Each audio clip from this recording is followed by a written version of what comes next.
Sainte-Réunion et la ville de Saint-Joseph vous présentent C'est Saint-Jo.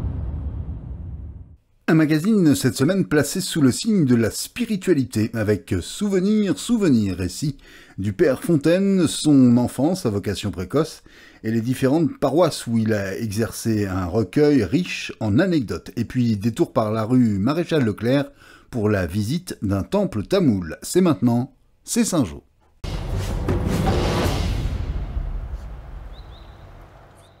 Voilà, parmi les joies qui m'habitent, il y a celle de voir donner des prêtres au diocèse grâce à l'existence de notre fraternité du Tabor, et aussi, je crois, par mon témoignage de vie sacerdotale.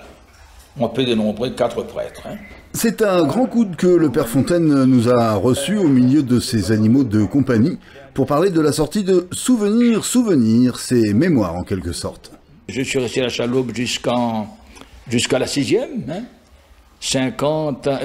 38 à 50, et 50, je suis monté chez un petit séminaire de Sillaos. Une vie bien remplie de paroisse en paroisse, à compter bien évidemment de son ordination en 1964, principalement au Tampon et à Saint-Joseph. 72, 95, 14e Tampon, 23 ans. 23 ans, ça fait 23 ans, oui. Ça fait une génération. Hein. Oui, c'est ça, ouais. Et pareillement à Saint-Joseph, 95-2017, ça fait 22 ans. Parmi les souvenirs forts, la rencontre avec Jean-Paul II en 1989, et en regardant dans le rétro, la fierté d'avoir suscité 4 vocations, c'est précis.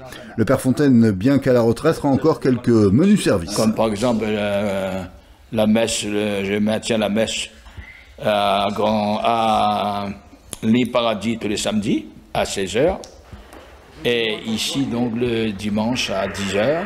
Passionné par la radio, il module, comme on dit, 2 fois par jour. Tous les soirs, à 17h, ou bien en 17h, j'ai fait les 40 mètres, c'est-à-dire toute la Réunion, et puis Maurice, l'île Maurice. Ouais. Et le soir, pareil, je suis à 80 mètres à 18h. N'hésitez pas à lire ce beau récit de vie.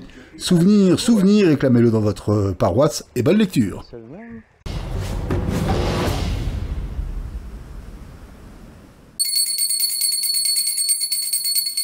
C'est dans le quartier de la Croisée, à Saint-Joseph, que la famille Latérade entretient un lieu de culte assez singulier pour la commune, un temple Malba. Fondé en 1990, la chapelle s'est embellie au fil des années et accueille de nombreuses cérémonies selon un calendrier bien défini. Tous les samedis, il est ouvert.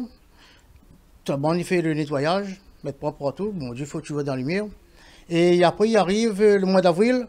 Le mois d'avril, c'est la date que nous ouvrons le temple. Donc, tous les mois d'avril, quand c'est le 28, de faire une cérémonie.